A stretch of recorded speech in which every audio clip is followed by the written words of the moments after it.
அருட்பெருஞ்சோதி அருட்பெருஞ்சோதி தனிப்பெரும் கருணை அருட்பெருஞ்சோதி. எல்லா உயிர்களும் இன்புற்று வாழ்க, வள்ளல் மலரடி வாழ்க வாழ்க, கொல்லா விரதம் கோல எல்லாம் ஓங்குக, நல்லோர் நினைத்த நலம் பெறுக, நன்றி நினைத்த எல்லோரும் வாழ்க இசைந்து.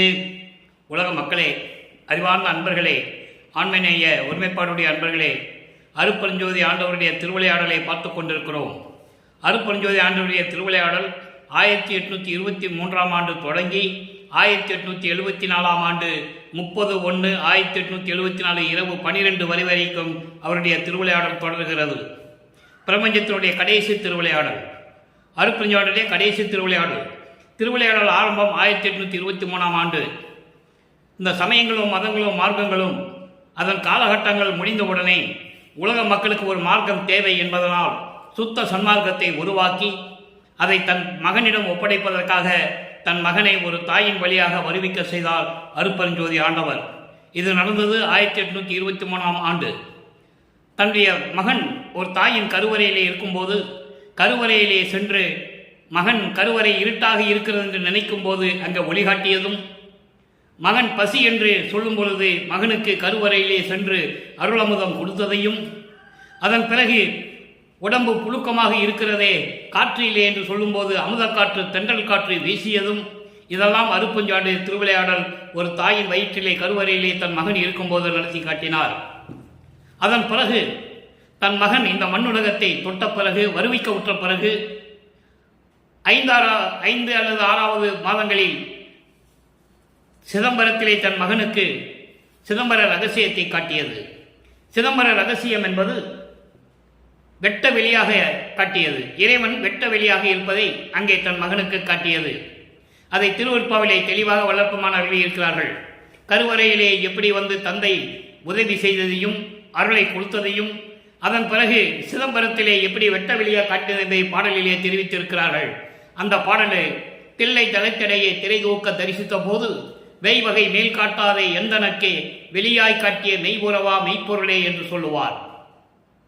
வெட்டவெளி மெய்வகை மேல் காட்டாதே என்பது அதாவது ஆபரணங்கள், உடம்புல நகையெல்லாம் போட்டுக்கிட்டு இருக்கிற மாதிரி. இப்போ நீங்கள் அப்படிதான் பார்த்துட்டு இருப்பீங்க. 4 யுகத்திலையும் இறைவன் இப்படி தான் இருப்பாங்க அப்படின்னு சொல்லி, பிரம்மன் இப்படி தான் இருப்பான், திருமால் இப்படி தான் இருப்பான்னு சொல்லி நீங்கள் புகைப்படத்தில் பார்த்துருப்பீங்க, படங்களில் பார்த்துருப்பீங்க. அப்படியெல்லாம் இல்லாமல் இறைவன் எப்படி இருப்பான் என்பதை சிதம்பர ரகசியம் என்று சொல்லுவார்கள். அதை தான் தன் மகனுக்கு காட்டினார். இது திருவருட்பாவிலே தெளிவாக நமக்கு அருளியிருக்கிறார்கள் வல்லற்பமானவர்கள். அதன் பிறகு இறைவன் தன் மகனுக்கு எந்த விதமான காட்சியும் கொடுத்து அருளை கொடுக்கவில்லை. வல்லப்பமான்கள் வருவிக்க உற்று 8 ஆண்டுகள் வரையிலும் தான் யார் என்ற தெரியாத நிலையில் இருந்து கொண்டிருக்கிறார்கள். நமது பிள்ளை பெருமானவர்கள் 8 வயது வரைக்கும், வல்லற்பமானவர்களுக்கு வயது இல்லை. இந்த வயது என்பது வருவிக்க உற்ற ஆண்டு. வருவிக்க உற்ற ஆண்டிலிருந்து 8 ஆண்டுகள் வரைக்கும் நமது பிள்ளை பெருமானவர்கள், அதாவது நமது குழந்தை இறைவனுக்கு எதுவுமே தெரியாது. அவர் இறைவனாகவே வருவிக்க உற்றவர் என்பதை நான் இங்கே பதிவு செய்ய கடமைப்பட்டிருக்கிறேன். திருவருட்பாவிலே அவ்வளவு ஆதாரங்கள் உண்டு, யாரும் மறுக்க முடியாது. அப்போ அந்த நிலையில் இருக்கும்போது தன் மகனுக்கு எந்த விதமான நிலையும் கொடுக்கவில்லை. அவருடைய மனம் ஒரு நிலையில் இல்லை. அதை ஒவ்வொரு திருவருட்பாவிலும் எப்படி ஒவ்வொரு பதிகத்திலும் கூறியிருக்கிறார் என்பதை தான் நாம் பார்த்து கொண்டிருக்கிறோம்.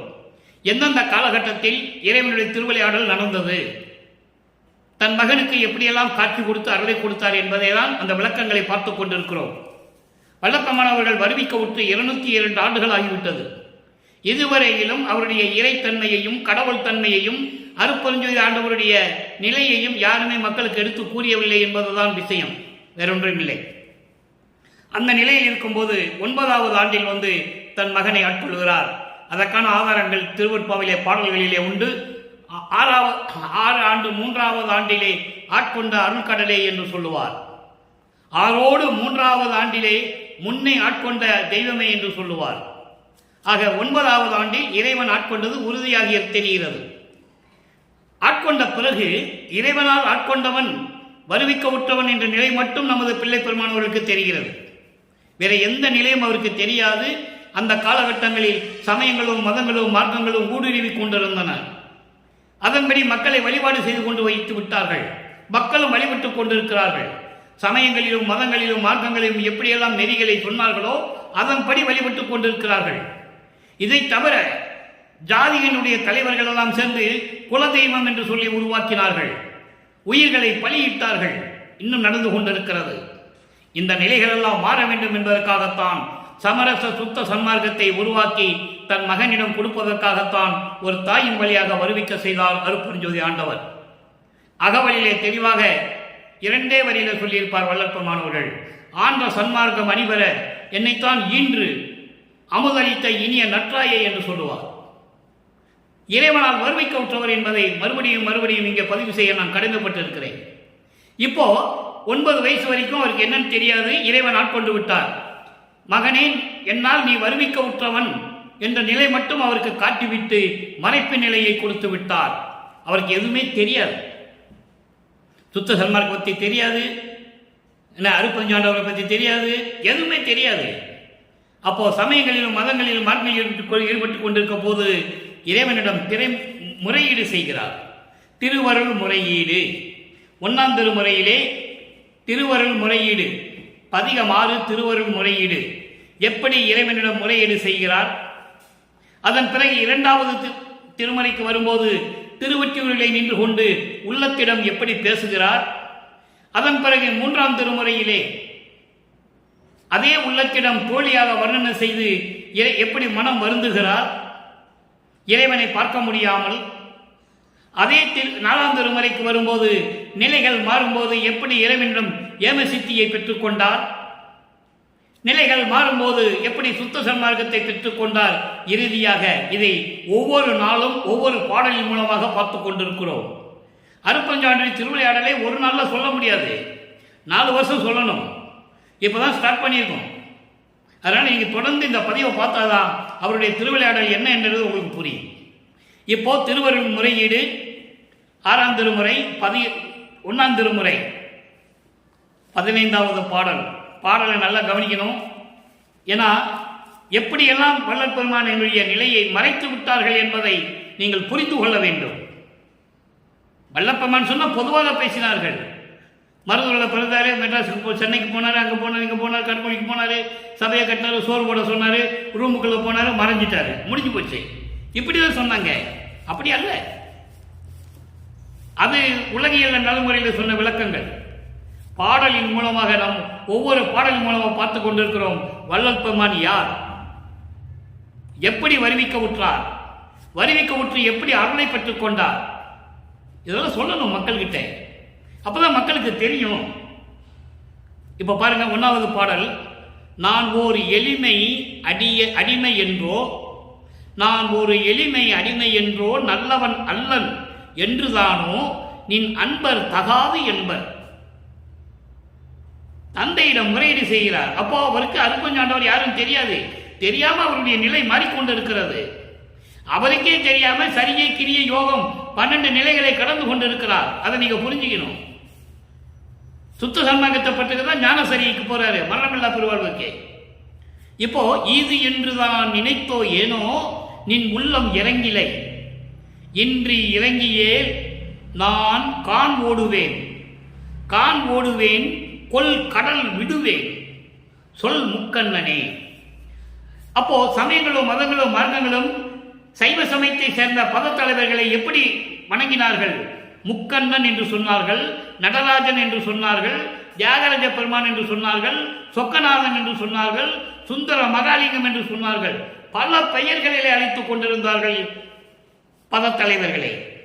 ஆனால் சுத்த சன்மார்க்கத்துக்கு வந்த பிறகு நிலை எப்படி மாறுகிறது என்பதை நீங்கள் கவனிக்க வேண்டும். முக்கண்ணனே அவர் என்ன சொல்றார் இந்த பாடல்ல? நான் ஒரு எளிமையான அடியன் என்று நினைத்து, நான் எதுக்குமே லாயக்கில்லாதவன், தகுதி இல்லாதவன் என்று என்னை நினைத்து, இவன் நல்லவன் இல்லை என்று நினைத்து உன் அன்பர்கள் உன் அடியார்கள் எல்லாம் என்னை விலக்கி வைக்கிறார்கள். இவன் தகுதியற்றவன் என்று சொல்லுகிறார்கள். தெளிவா சொல்றாரு, நின் அன்பர் தகாது என்பர். நான் திருவொற்றியூருக்கு சென்று கொண்டிருக்கிறேன், உன்னுடைய அடியார்கள் எல்லாம் என்னை இவன் தகுதி இல்லாதவன் என்று சொல்லிக் கொண்டிருக்கிறார்கள். இவன் நல்லவன் இல்லை, இவன் எதுக்குமே தகுதி இல்லாதவன் என்று சொல்லிக் கொண்டிருக்கிறார்கள் இதுதான் என்று நினைத்து என் மீது நீ இன்னும் இரக்கம் காட்டவில்லையா? எனக்கு அருளை கொடுக்கவில்லையா? எவ்வளவு தெளிவாக கேட்கிறான்றதை நீங்க புரிஞ்சுக்கணும். அதோடு மட்டுமல்ல, இன்னைக்கு நீ எனக்கு இரக்கம் காட்டி, தயவு காட்டி, கருணை காட்டி அருளை கொடுக்காவிட்டால் நான் காட்டுக்கு ஓடி விடுவேன், கான் ஓடுவேன் என்று சொல்லுகிறார். கான் என்பது அடர்ந்த காடு, விலங்குகளும் பறவைகளும் கொடூரமான பாம்புகளும் வாழக்கூடிய ஒரு இடம், அடர்ந்த காடுகள். நான் அங்க போயிடுவேன் சொல்றேன். கான் ஓடுவேன், காட்டுக்கு ஓடி போயிடுவேன், கொல் கடல் விழுவேன், ஆழமான கடல்ல போய் விழுந்து என் உயிரை விட்டு விடுவேன். இதெல்லாம் யார் சொன்னது? மக்களிடம். எப்படி இறைவனிடம் முறையீடு செய்கிறார் என்பதை நீங்கள் கவனித்துட்டு வர வேண்டும். காட்டுக்கு ஓடிடுவேன், இல்லைன்னா கடல்ல விழுந்துடுவேன், உடனே வந்து எனக்கு அருளை கொடுக்கணும், சொல், எனக்கு பதில் சொல்லுன்னு சொல்ற. அன்னைக்கு நீ நாம் விண்ணுலகத்திலிருந்து மண்ணுலகத்துக்கு போக முடியாதுன்னு சொல்லும் போது நீ எப்படி என்னை ஏமாத்தினாய்? எப்படி என்னை சமாதானப்படுத்தி அனுப்பினாய்? பாடல்ல இருக்கே, அதை நம்ம பின்னால பார்க்க போறோம்.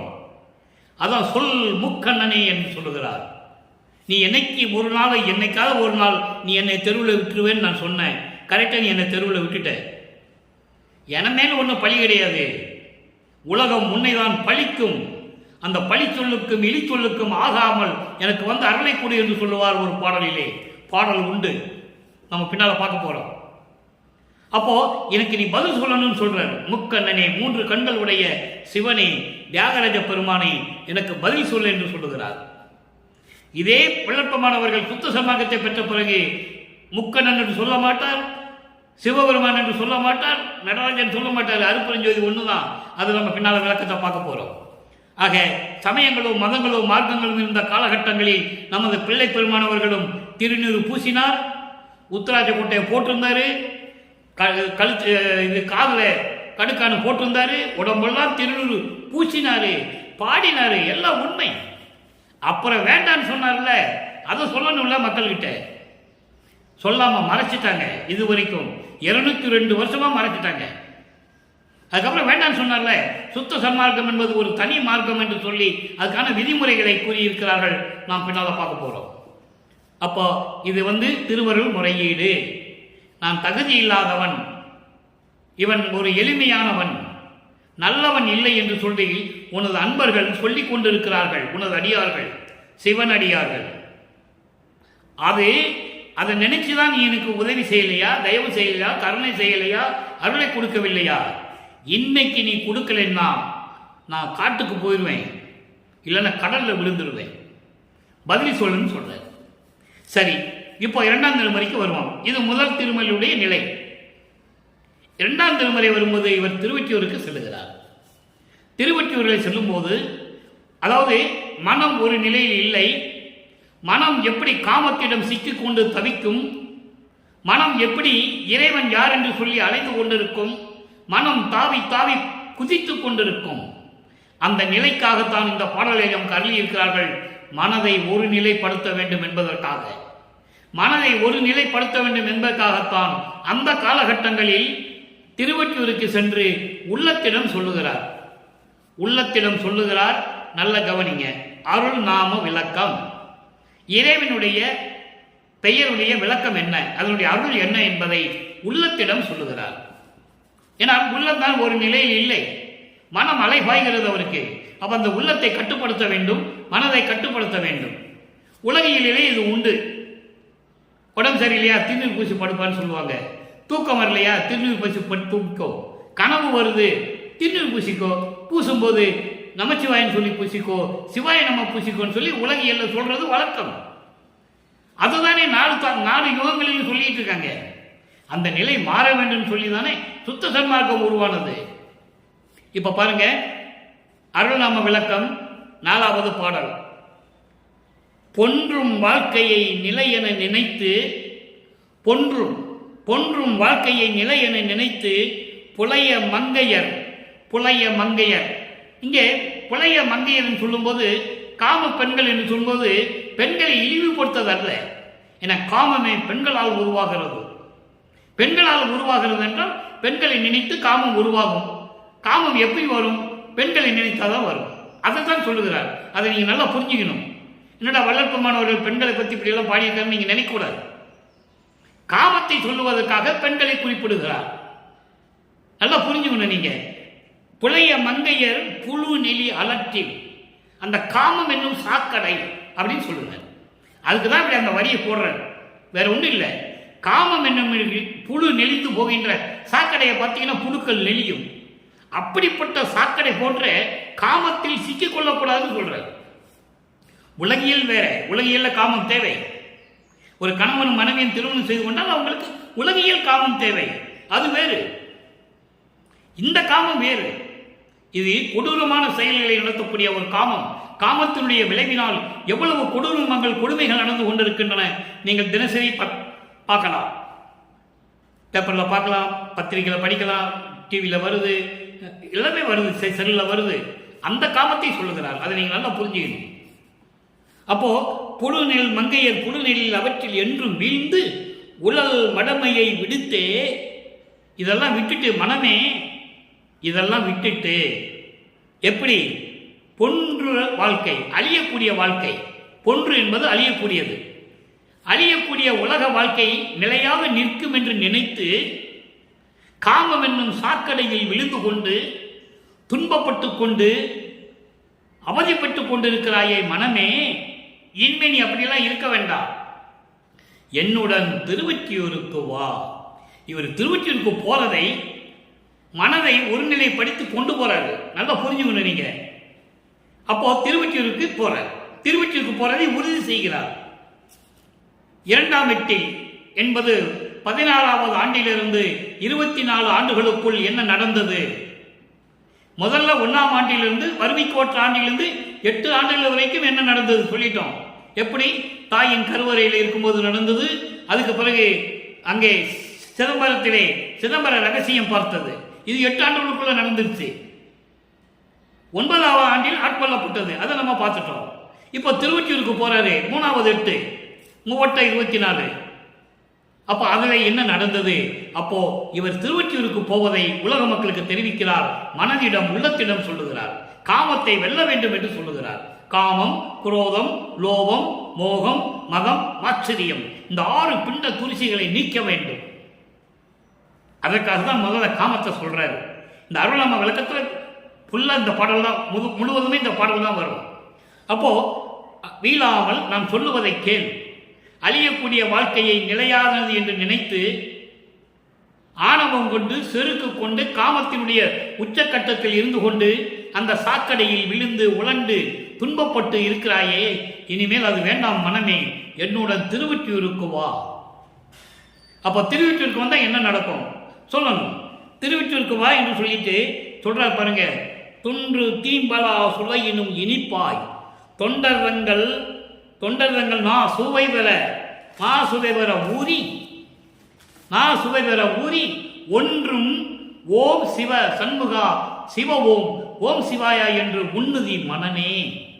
உன்னுதி என்றால் நினைத்துக்கொள், நீ நினைப்பாயாக மனமே என்று சொல்லுகிறார்.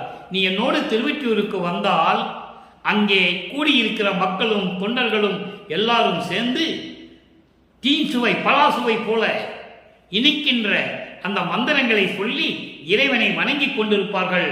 நீயும் வந்து வணங்கி உனது மனநிலையை ஒருமைப்படுத்து என்று சொல்லுகிறார். இதான் அதனுடைய விளக்கம், அருள்நாம விளக்கம். அப்போ சமயங்களும் மதங்களும் மார்க்கம் சூழ்ந்த காலகட்டங்களில் சிவபெருமானை அப்படிதான் அழைத்துக் கொண்டிருந்தார்கள். சிவசிவாய் என்று சொன்னார்கள், சிவாய நம என்று சொன்னார்கள், நமச்சிவாய என்று சொன்னார்கள், ஓம் சிவாயா, ஓம் சிவா சண்முகா. ஏன் சண்முகன் சொல்றாரு? சண்முக தத்துவத்தை கொண்டவர் சிவபெருமான். அந்த சண்முக தத்துவத்தை தான் சுப்பிரமணிய தத்துவமாக்கி அந்த சுப்பிரமணிய தத்துவத்தின் தலைவனாகத்தான் முருகனை படைத்தார் என்பது வரலாறு. அதைதான் திருவொற்பாவிலே வளர்ப்பமன் கூறுகிறார். சண்முகம் என்பது சுப்பிரமணிய தத்துவத்தை கொண்டவன் முருகன் என்று சொல்லுகிறார். ஆக ஓம் சண்முகா, ஓம் சிவாய நம என்றெல்லாம் சொல்லி தொண்டர்களாம் இனிப்பாக மனம் உள்ளம் குளிர சொல்லிக் கொண்டிருக்கிறார்கள். நீயும் சொல்லுவாயாக மனமே என்று சொல்லுகிறார். சொல்ல வேண்டிய காலத்தின் கட்டாயம். இவர் அப்படிதான் சொல்லி ஆகணும், வேற வழி இல்லை. அதனால சொல்றாரு. அதை தான் பின்னால சொல்லுவாரு. நான் அற்ப அறிவில நான் சொல்லிட்டேன்னு சொல்லுவாரு. பெரும்போதேசத்துல பேருபதேசம் சன்மார்க்க கொடி கட்டி பேருபதேசம் முன்பு சொல்லுவார், நான் அற்ப அறிவிலே சொல்லிவிட்டேன் என்று சொல்லுவார். அற்ப அறிவு என்பது மறைப்பு நிலை. மறைப்பு நிலை என்பது அப்போ இறைவனுடைய அருள் கிடைக்கவில்லை. நல்லா புரிஞ்சுக்கணும் நீங்க. சரி, இப்போ அங்க நடக்கிறத சொல்லியாச்சு. திருநூறு முதல்ல பூசை சொல்லுவார், அப்புறம் வேண்டாம்னு சொல்லுவார். அந்த நிலையெல்லாம் நம்ம பார்த்தோம் பிரசாத மாலையில. இப்போ 3ஆம் திருமுறைக்கு வரோம். மூவட்ட 24 அந்த ஆண்டிலிருந்து 24வது ஆண்டிலிருந்து 32 ஆண்டுகளுக்குள் என்ன நடந்தது உலக மக்களுக்கு சொல்லி ஆகணும். அருட்பெருஞ்சாண்டுடைய திருவிளையாடல் எப்படி நடக்கிறதுங்க? இப்ப இரங்கல் மாலை 3ஆம் திருமுறைக்கு வரும். இந்த இரங்கல் மாலை என்பது இறைவனுடைய காதலை நினைத்து, காதலன் வரவில்லையே என்று நினைத்து தலைவி காதலி வருந்துவது. அப்படின்னா தன்னை காதலியாகவும் இறைவனை தலைவனாகவும் காதலனாகவும் வர்ணனை செய்து இந்த பாடலை உலக மக்களுக்கு அறிவித்திருக்கிறார்கள். உள்ளத்திடம் சொல்லுவது போல தோழியிடம் சொல்லுவார். அதனுடைய விளைவு பாருங்க, நல்லா கவனிச்சுட்டு வரணும். ஏற்கனவே இரங்கல் மாலை விளக்க நான் கொடுத்துருக்கேன், நம்ம யூடியூப்ல நீங்க பார்க்கலாம். இன்னைக்கு இதனுடைய இறைவனுடைய திருவிளையாடலை சொல்லும்போது இந்த பாடலுடைய விளக்கம் சொல்ல வேண்டிய கட்டாயம் இருக்கிறது. நல்லா கவனிங்க. பாடல் கமலும் பதம் உடையார். எங்க திருவொற்றியூரை வச்சு சொல்றார். அப்போ ஒரு திருவொற்றியூர்ல போயிட்டு இருக்காரு. இறைவனை பார்த்து எப்படியாவது அகல வாங்கினா மனசு ஒரு நிலையில் இல்லை, அலை பாயுது. வருவிக்க விட்டுவன் தெரிஞ்சு போச்சு, வெளியே யார்கிட்டையும் சொல்ல முடியல. அந்த நிலையில் இருக்கும்போது திருவொற்றியூர் இருக்கும்போது சொல்லுகிறார், பாடல் கமலும் பதமுடையார். பாடல் கமலும் பதவுடையார் என்பது அடியார்கள் வணங்கி பாடல்களை பாடி திருவடியை பாடி வணங்கி கொண்டிருக்கின்ற அந்த இடம் பனைசேர் ஒற்றிப்பதிவுடையார். பனைசேர் என்பது சோலைகளும் பண்ணைகளும் நெல் வயல்களும் நீர்நிலைகளும் சூழ்ந்த திருவொற்றியூரில் இருக்கின்ற இறைவன். அதோடு மட்டுமல்ல, வாடல் எனவே மாலையிட்ட மாண்பே அன்றி. நல்ல கவனிங்க, இங்கதான் சொல்றாரு இறைவனுடைய திருவிளையாடலை. வாடல் எனவே மாலையிட்ட மாண்பே அன்றி மற்ற அவரால் எந்த கூடல் பெறவே வருந்துகின்றேன் ஒன்றும் அறிய நடி என்று சொல்லுவார். தோழியிடம் சொல்லுவது போல, உள்ளத்திடம் சொல்லுவது போல. பாருங்க, வாடாதே துன்பப்படாதே என்று சொல்லி என்னை மாலையிட்டாரே தவிர, மாலையிட்டது என்பது ஆட்கொண்டது. தன்னை ஒரு பெண்ணாக உருவப்படுத்தி சொல்லியதனால் மாலையிட்டது என்று சொல்லுகிறார். என்னை ஆட்கொண்டதை தவிர, எப்ப ஆட்கொண்டாரே? 9வது ஆண்டில். 9வது ஆண்டில் என்னை ஆட்கொண்டாரே தவிர எந்த விதமான ஒரு அருளையும் கொடுக்கவில்லை. கூடல் பெறவே வருந்துகிறேன். அவர் என்னோட வரணும், என் கூட சேர்ந்துக்கணும், அவரோட நான் வாழணும்னு சொல்றேன். அவரோட நான் வாழணும், கூடணும், என்னை வந்து அணைத்துக் கொள்ளவில்லை என்று வருந்தி தோழியிடம் சொல்லுவது போல இந்த பாடலை நமக்கு அள்ளி இருக்கிறார்கள். அப்போ 3ஆம் எட்டிலே அங்க திருவொற்றியூரிலே 3ஆம் திருமுறை உருவாகும் போது அவருடைய நிலை என்ன? நான் திருவொற்றியூருக்கு போறேன், இறைவனை பார்க்கிற இறைவன் அங்க இருக்கிறாரு. அவர் என்னை வந்து மாலையிட்டாரே தவிர, அதாவது என்னை ஆட்கொண்டாரே தவிர இதுவரைக்கும் ஒண்ணுமே எனக்கு தெரியாது. கூடல் பெறவே வருந்துகிறேன் தோழி. உள்ளத்திடம் சொல்லுவதவர் சொல்லுகிறார், என் குறையை நான் எவருக்கு கூறுவேன்? நான் யார்கிட்ட போய் சொல்லுவேன்? யார்கிட்ட நான் போக முடியும்? இறைவனால் வருவிக்கு விட்ட மகன் நான் யார்கிட்ட போவேன்? யாருக்கு தெரியும் என்ன? நான் எப்படி போவேன் சொல்றேன். சரி, இப்போ 3 திருமுறைகளும் முடிஞ்சு போச்சு. 4வது திருமுறைக்கு வர, இங்கதான் எல்லா விஷயமும் இங்கதான் நடக்குது. தனக்கோடி அம்மையாருக்கு தாலி கட்டியது, தனக்கோடி அம்மையாருக்கு மோட்ச வீட்டை காட்டியது, எல்லாமே இங்கதான் நடக்குது. வானவர்கள் வந்து திருமணத்தின் போது வாழ்த்தியது எல்லாமே உண்டு பாடல்ல. எல்லாமே சொல்ல நமக்கு நேரம் இல்லை, அதனாலதான் சுருக்கமா சொல்றேன். இதெல்லாம் முடிச்ச பிறகு இறைவனிடம் ஏம சித்தியை பெற வேண்டும். ஏம சித்தியை பெற்றால்தான் சாதா கல்விக்கு போக முடியும். சாதா கல்வியை கற்றால்தான் தத்துவங்களை ஜெயிக்க முடியும். தத்துவங்களை திக்கிரம் செய்தால்தான் கடவுள் நிலை அறிந்த அமயமாக முடியும். பிரபஞ்சத்தில் இதுவரை யாரும் சென்றதில்லை. நமது இறைவன் வல்லற்புமானை தவிர யாருமே போனதில்லை. எல்லாம் முத்தியோட போனவங்க, கர்ம சித்தி யோக சித்தியோட போனவங்க. ஞான சித்திக்கு யாருமே வந்து சேரல. சமாதி, ஜீவ சமாதி இப்படியே போனவங்க தான் நிறைய பேர். ஆக இப்ப நிலை பாருங்க, நிலை மாறுகிறது, இறைவனுடைய திருவிளையாடல் தொடர்கிறது. அடுத்த நிலைக்கு போறார் வளர்ப்புமான். தன் மகனை கூட்டு சொல்றாரு, அப்படியே அவருக்கே தெரியாது இவர் கூட்டு போறது. இப்போ அங்க பக்தி மாலை என்ற ஒரு பதிகத்திலே 5வது பதிகம் 5வது பாடல் இங்கே ஏமசித்தியை பெறுகிறார். நல்லா கவனிக்கணும். அற்புதா இறைவனை பார்த்து சொல்லுகிறார், அற்புதா எல்லா அருள்களையும் பெற்ற அற்புதமான கடவுளே, நின் அருள் அருமையை அறியேன். உன்னுடைய அருள் அருமையை எனக்கு தெரியாது.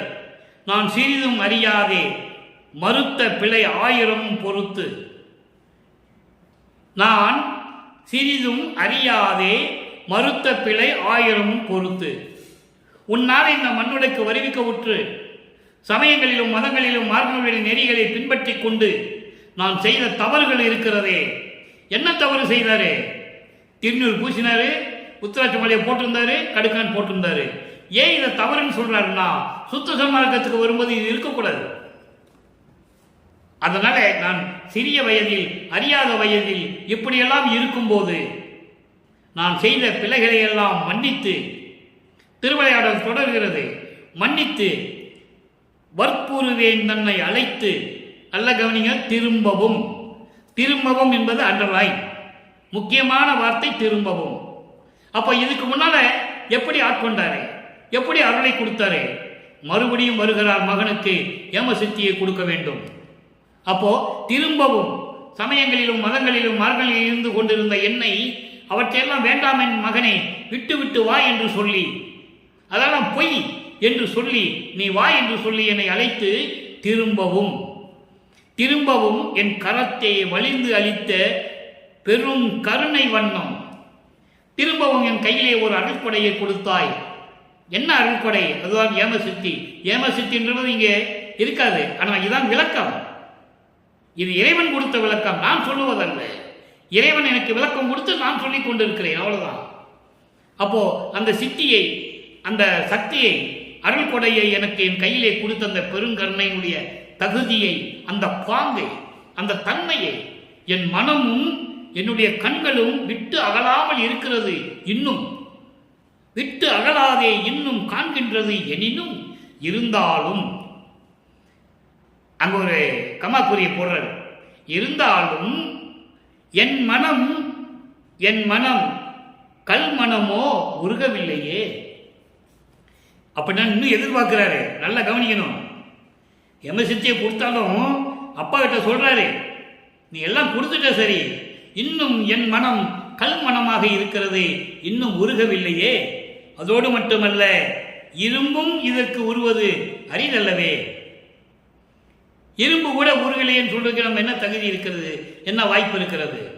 ஆக இப்படியெல்லாம் எனக்கு அருளை கொடுத்த இறைவனே, அம்பலத்தில் நடனமாடிக்கொண்டு அருளாட்சி செய்து கொண்டிருக்கின்ற இறைவனே என்று சொல்லி நமக்கு உலக மக்களுக்கு தெரிவிக்கிறார். ஆக இங்கே இறைவனுடைய திருவிளையாடல் நடந்து விட்டது. 4ஆம் திருமுறையிலே அன்பு மாலை, அற்பகாச மாலை, பிரசாத மாலை. பிரசாத மாலையில தான் திருநூறு வேண்டான்னு சொல்லுவார். உனக்கு வேண்டாம் மகனே, இனிமே நீ அந்த நிலையை கடந்து வந்து விட்டாய் என்று சொல்லுவார். அங்கதான் சாகா கல்விக்கு அந்த அருளை கொடுத்தது. இன்னும் சொல்லிக் கொடுக்கல, அதெல்லாம் வர்றதுக்கான வழிகளை தான் சொல்லிட்டார். சாகா கல்வியை பின்னால பார்க்க போறோம். இப்ப ஏமசித்தியை மட்டும் பெற்றுக்கொண்டு இருக்கிறார். இப்போ 4வது திருமுறையிலே இந்த நிகழ்வுகள்லாம் நடந்து கொண்டிருக்கிறது. ஆக 1ஆம் திருமுறை, 2ஆம் திருமுறை, 3ஆம் திருமுறை, 4ஆம் திருமுறை, ஒவ்வொரு திருமுறையிலும் ஒவ்வொரு பதிகத்திலும் ஒவ்வொரு பாடலுடைய நிகழ்வுகளை பார்த்து விட்டோம். இப்போ சமரச சுத்த சன்மார்க்கத்துக்குள்ள போறார். 6ஆம் திருமுறைக்குள்ள போறோம். 6ஆம் திருமுறை போகும்போது மாயை வலிக்க அழுங்கள் பதிகம். மாயை வலிக்க அழுங்கள் அப்படின்னா மாயை தன்னை சுற்றி கொண்டே இருக்கிறது, வருந்துவது, அதை நினைத்து வருந்துவது. இன்னும் மாயை விட்டு போகல. மாயை சுத்த சமாதத்துக்குள்ள வரும்போது மாயைகள் இவரை சுற்றி வளைத்துக் கொண்டிருக்கிறது என்பதை ஒரு பதிகத்திலே தெளிவாக அருளி இருக்கிறார்கள். அதை பார்க்க போறோம். இறைவனுடைய திருவிளையாடல் நடந்து கொண்டிருக்கிறது. ஏன்னா மகன் பக்குவம் அடைய வேண்டும், இந்த பிரபஞ்சத்தை ஆளுவதற்கான தகுதி வேண்டும். ஒரு மன்னன் இருந்தால், அந்த மன்னனுக்கு அப்புறம் அவனுக்கு மகன் இருந்தால், அந்த இளவரசன் இந்த நாட்டை ஆள வேண்டிய தகுதி இருக்க வேண்டும் என்றால் பல வித்தைகளை கற்றுக் கொடுப்பார்கள், கல்வியை கற்றுக் கொடுப்பார்கள். பல போர் யுக்திகளை கற்றுக் கொடுப்பார்கள். அதே போன்றுதான் அருட்பெருஞ்சோதி ஆண்டவர் தன் மகனுக்கு ஒவ்வொரு நிலையிலும் கற்றுக் கொடுத்து கொண்டிருக்கிறார் என்பதை இங்கே நான் பதிவு செய்ய கடமைப்பட்டிருக்கிறேன். அப்புறம் பாருங்க, மாயை விளக்கத்தில் பாருங்க, போகம் ஆதியை விளைந்தனன். எங்க சமயங்களிலும் மதங்களில் இருக்கும்போது நான் என்ன நினைச்சேன், வசதியா வாழணும், இன்பமா இருக்கணும்னு நான் நினைச்சது உண்மைதான். போகம் ஆதியை விளைந்தனன், நான் விரும்பினேன். மாயை தான் என்ன சுத்திட்டு இருக்கேன். உலகில் இருக்கும்போது மாயைகள் சுத்தி கொண்டு இருக்கிறது. நான் என்ன பண்றது, விரும்பினேன். வீணில் பொழுது போக்கிடும் இழுதையே. இழுதை இழுதை என்றால் பேய். பேய் மாதிரி சும்மா வீணா பொழுத போக்கி கொண்டு இருந்தேன். உண்மைதான். அழியா தேகம் ஆதியை பெற முயன்று அறியேன். அழியாத தேகம், முத்தேகங்கள், சுத்த தேகம், புராண தேகம், ஞான தேகம், 3 தேகத்தை பெறக்கூடிய வழிமுறைகளை கூட என்னால் தெரிஞ்சுக்க முடியல. நான் முயற்சியும் செய்யலை. முயற்சி செய்யலைன்னு அர்த்தம் எனக்கு தெரியாது. முயற்சி செய்யலை. அடுத்து சொல்றாரு பாருங்க, காகம் ஆதிகள் அருந்த ஓர் பொறுக்கும் காட்டா நேந்திடா கடையில் கடையரில் கடையேன். இந்த காக்கை முதல் எல்லா பறவைகளுக்கும் ஒரு சோத்துல ஒரு பருக்க கூட போடாம இருப்பாங்க. அப்படிப்பட்டவர்களில் நான் கீழானவன் என்று சொல்லுகிறார். எச்சி கையால காக்கையை விரட்ட மாட்டான்னு சொல்லுவாங்க உலகியல்ல. அவன் சாப்பிட்ட எச்சி கையில காக்கையை விரட்ட மாட்டான், அவனை பத்தி பேசிட்டு இருக்கீங்கன்னு சொல்லுவாங்க. அதுபோல அப்படிப்பட்டவர்களின் நிலைகளுக்கு கீழேயே நான் இருந்து கொண்டிருக்கிறேன். அப்படி என்றால் என்ன அர்த்தம், இன்றும் எனக்கு உயிர் இறக்கம் வரவில்லை, ஜீவகாரிய ஒழுக்கத்தில் இன்னும் நான் தெரிந்து கொள்ளவில்லை என்று சொல்லுகிறார். காகம் ஆதிகள் அருந்த ஓர் பொறுக்கும் காட்டா நேர்ந்திடா கடையரில் கடையன் இருக்கிறார். அடுத்து பாருங்க, ஆகம் ஆதி சொல்ல அறிவறிவேனோ. ஆகம் ஆதி என்பது இந்த விண்ணுலகத்திலே இந்த பிரபஞ்சத்திலே நடக்கின்றதை எல்லாம் என்னால் சொல்ல முடியுமா? இதெல்லாமே என்னால் அறிஞ்சிக்க முடியல. அப்படி இருக்கும்போது இந்த பிரபஞ்சத்தை பற்றி நான் எப்படி தெரிஞ்சுக்குவேன்? அதான் சொல்றாரு, ஆகம் ஆதி சொல்ல அறிவேனோ. இந்த பிரபஞ்சத்தை பற்றியும் இந்த விண்ணுலகத்தை பற்றியும் அந்த விளக்கங்களை பற்றி எனக்கு என்ன தெரியும்? அறிவேனோ அப்பனே என்னை ஆண்டு அருளே, என்னை ஆட்கொண்டு அருள வேண்டும் என்று சொல்லுகிறார். இது எப்படி மாயைகள் தன்னை சுத்தி கொண்டிருக்கிறது, அறிவை எப்படி மறைத்து கொண்டிருக்கிறது என்பதை இங்கு கூறுகிறார். எல்லா ஆசையும் விரும்பினேன், உலகியல் ஆடை விஷயங்கள் பூரா விடயங்களை பூரா நான் விரும்பினேன்னு சொல்றார். உண்மையை உள்ளபடி சொல்லுகிறார். காரணம், உலக மக்களுக்கு விளக்க வேண்டும். இந்த நிலையிலெல்லாம் நான் இருந்தேன் என்று அவர் சொல்ல வேண்டும். அதன் பிறகு இறைவனுடைய அருள் எப்படி கிடைத்தது என்பதை பார்க்க போகிறோம். முறையீடு பதிகம் 9 6ஆம் திருமுறை முறையீடு 5வது பாடல். இறைவனிடம் முறையீடு செய்கிறார். எப்படி? வேதாந்த நிலை நாடி விரைந்து முயன்று அறியேன். முதல்ல உலகியல் இருக்கிறது சொன்னாரு. நல்லா கவனிக்கணும். நீங்க ஒவ்வொரு பதியத்துக்கும் ஒவ்வொரு முன்னேற்றம் இருக்கும். இப்ப நம்ம பார்த்தது மாய வழிகளுக்கு உலகியல்ல நடந்தது. காக்கைக்கு சோறு போடாமல் இருக்கிறது, இந்த விஷயங்கள்லாம் சொல்லுவாரு. இப்போ பாருங்க முறையீடு எப்படி, நான் மேல வர்றதுக்கு நான் என்ன பண்ணணும்னு கேட்கிறேன். வேதாந்த நிலை நாடி விரைந்து முயன்று அறியேன். வேத நிலை நாடி என்பது பலனாத நிலையை விரும்பி அதை உடனே அடைய வேண்டும் என்ற முயற்சி கூட என்னால் செய்ய முடியவில்லை, எனக்கு தெரியவில்லை. வேதாந்தத்துக்கு வந்துட்டாரா, வேதாந்த நிலை. அதுக்கப்புறம் பாருங்க, மெய் வகையும் கை வகையும் பொய் வகையும் அறியேன். உண்மையான நிலை என்ன, இந்த பொய்களுடைய நிலைகள் என்ன, உண்மையான நிலை என்ன, பிரபஞ்சத்தின் உண்மை நிலை என்ன, பொய் நிலைகளான சமயங்களும் மதங்களும் மார்க்கங்களுடைய நிலைகள் என்ன, இதெல்லாம் எனக்கு தெரியல. செய்வகையும் அறியே, நான் எப்படி செயல்படுவது, உலகியலில் நான் எப்படி நடப்பது. நீ வாட்டுக்கு வருவிக்க செஞ்சிட்ட, நானும் வந்துட்டேன், எப்படி நான் வெளியே வர்றது, எப்படி நான் செய்கிறது, இந்த செயல்களை செய்கிறதுன்னு இறைவன் முறையீடு செய்கிறார். நல்லா புரிஞ்சுக்கணும் நீங்க. ஏன்னா இது ஏன் செஞ்சாருன்னா பின்னால விளக்கம் இருக்கு, எப்படி அருளை கொடுத்தார். அடுத்து நாதாந்த திருவீதி நடந்திருக்கு அறியேன். நாதாந்த திருவீதி முதல்ல பரநாத நிலை சொன்னார்.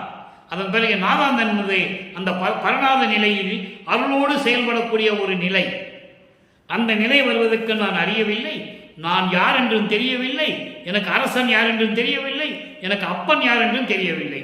என் கோன் யார் அறிவேன். எப்படி சொல்ற பாருங்க, எனக்கு இறைவன் யாருன்னு தெரியல, நான் யாருன்னு தெரியல, எதுக்கு ஏன் வந்தேன்னு தெரியல, நான் ஏன் பிறந்தேன்னு தெரியல, ஏன் வருவிக்க விட்டேன்னு தெரியலன்னு சொல்ற. போதாந்த திருநாடு புக அறியேன். போதாந்தம் என்பது மெஞ்ஞான நிலை.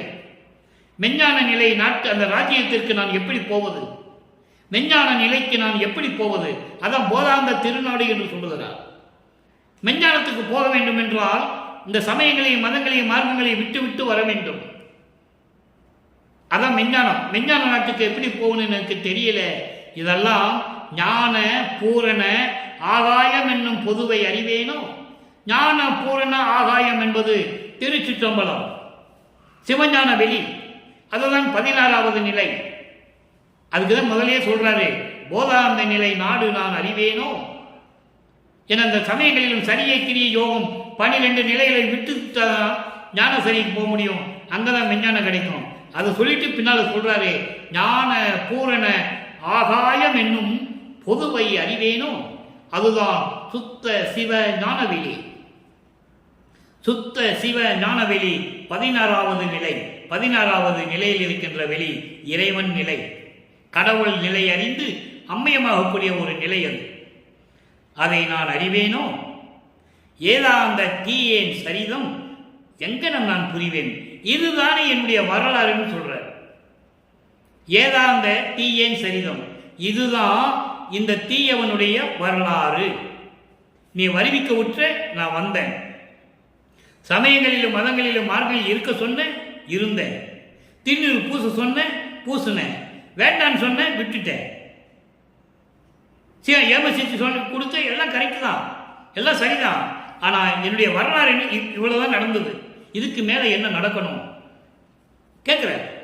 எங்க நான் புகுவேன், நான் எங்க போவேன், யாருக்கு உரைப்பேன், யாரிடம் போய் சொல்லுவேன், என்ன செய்வேன், ஏதும் அறிந்தில்லேனே என்று சொல்லுகிறார். அப்போ இது ஒரு நிலை முடிந்து விட்டது. அடுத்த நிலை திருவருள் விளைதல். எப்படி அருள் வேணும்னு கேட்கிறாரே. பதிகம் 13 6ஆம் திருமுறை பாடல் 15. நல்ல கவனிங்க. முதல்ல பாடலை சொல்றேன், அப்புறம் விளக்கம் சொல்றேன். அருமையான பாடல். போது எல்லாம் வீணில் போக்கி ஏமாந்த புழுத்தலை புலையர்கள் புணர்க்கும் சூது எல்லாம் கேட்குந்தோறும் உன்னை பரவும் தூயர்கள் மனமது துளங்கி தாது எல்லாம் கலங்க தளறுதல் அழகோ. தனி அருட்ஜோதியால் இந்த வாது எல்லாம் தவிர்த்து சுத்த சன்மார்க்கம் வழங்குவித்து அருளுக விரைந்து கேட்கிறார். அப்ப இதுக்கு பொருள் என்ன பாருங்க. அதாவது பல ஆண்டுகளை வீணாக்கி ஏமாந்து போன வஞ்சக கொடியர்கள் எல்லோரும் சமயங்களிலும் மதங்களிலும் மார்க்கங்களிலும் ஈடுபட்டு பல ஆண்டுகளாக வீணாக்கி ஏமாந்து போன வஞ்சக கொடியர்கள் எல்லோரும் சேர்ந்து சொல்லும் சூழ்ச்சிகளை கேட்கும் பொழுதெல்லாம் உயிர்களை கொல்ல சொல்றான், மாமிசத்தை திங்க சொல்றான், சிறு தெய்வங்களை கும்பிட சொல்றான். இப்படியெல்லாம் வஞ்சகர்கள் செஞ்சு கொண்டிருக்கிறார்கள். அவர்கள் சொல்லுகின்ற சூழ்ச்சிகளை எல்லாம் நான் கேட்கும்போது உன்னை வணங்கும் தூயர்கள், உன்னை பரவும் தூயர்கள் என்று சொல்லுவார். உன்னை வணங்கும் தூயர்கள் சுத்த சன்மார்க்கத்தை சேர்ந்தவர்கள், தூய்மையானவர்கள், புனிதமானவர்கள் என்று சொல்லுகிறார்.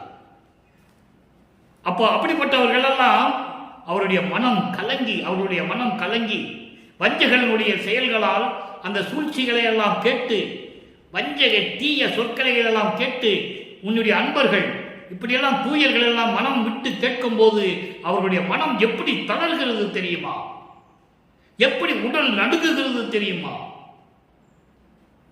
சொல்றாரு. எவ்வளவு அருமையா இருக்கும் தெரியுமா, சொல்லும் போதே மனம் எவ்வளவு பூரிப்படைகிறது. அப்போ சுத்த சன்மார்க்கத்தில் இருக்கணும் தான் தெரியும் அதனுடைய அருமை, வேற யாருக்கும் தெரியாது. அப்போ உன்னுடைய தூயவர்களாம் இப்படியெல்லாம் மனம் தளறி இப்படியெல்லாம் நடுங்கிக் கொண்டிருக்கிறார்கள். தாது என்பது உடம்பு, எலும்புகளாலும் நரம்புகளாலும் சூழப்பட்ட இந்த உடம்பு உடல் நடுங்கி தளர்ந்து கொண்டிருக்கிறார்கள். இது உன்னுடைய அருளுக்கு அழகா? தனி அருள் ஜோதியினால் இந்த துன்பங்களை எல்லாம் நீக்கி சுத்த சன்மார்க்கம் வழங்கி வித்து அருளுக. எனக்கு மட்டுமல்ல, எல்லாருக்கும் கொடுன்னு கேட்கிறேன். எல்லாருக்கும் சுத்த சன்மார்க்கத்தை கொடுத்துரு, எல்லாருக்கும் அருளை கொடு, எல்லாருக்கும் மரணங்களா பெருவாளை கொடு, எல்லாருக்கும் கேட்கிறாரு. அதான் கேட்பாரு. அருமையா இருக்கும் அந்த பாடல்களெல்லாம் கேட்கும்போது. பாதி இறைவை எழுந்தருளி பாவியனை எழுப்பி அருள் ஜோதி அழித்து உள்ளமெல்லாம் கடந்து சூழ்ந்து துலங்குகின்றாய். நீதி நடன் செய் பேரின்ப நிதி. நான் பெற்றும் பேற்றை, நான் பெற்ற நெடும் பேற்றை வையகம் பெறுதல் வேண்டுவனே, உலகம் பெறுதல் வேண்டுவனே என்று சொல்லுவார். ஆக எல்லாருக்கும் அருள் சுத்த சன்மார்க்கத்தை கொடுத்து இன்பமாக வைத்திரு என்று சொல்லுகிறார். அடுத்து ஒரே ஒரு சின்ன விளக்கம். அருட்பெருஞ்சாண்டியுடைய திருவிளையாடல் தொடர்கிறது, தொடர்ந்து கொண்டிருக்கிறது. தனித்திரு அலங்கள் 110வது பதிகம், தனித்திரு அலங்கள் 25வது பாடல். முன்னால் செய்த புண்ணியம் யாதோ, இங்கே நான் முன்னால் செய்த புண்ணியம் யாதோ என்று பொருள். முன்னால் செய்த புண்ணியம் என்னது? ஏற்கனவே இருந்த யுகங்களில் அவர் ஒவ்வொரு யுகத்திலையும் இருந்தவர். திருவுருப்பாவிலே கூறுகிறார், ஒவ்வொரு யுகத்திலையும் இருந்தவர் தெளிவாக கூறியிருக்கிறார். அப்போ நான் ஒவ்வொரு யுகத்திலும் இருந்தபோது நான் செய்த புண்ணியமோ என்னமோ தெரியல. உலகம் முழுவதும் என்பால் இந்நாள் அடைந்து எல்லா உலகங்களையும் என்னிடம் ஒப்படைத்து இன்பம் எய்திட ஓங்கினன். எல்லா உலகங்களையும் நீயை இயற்றுக சொல்லுவாரு, விளையாடுக என்று சொல்லுவார் ஒரு பாடலிலே. விளையாடுக மகனே, நீ எண்ணியபடி உன் எண்ணமெல்லாம் விளையாடுக என்று சொல்லுவார்.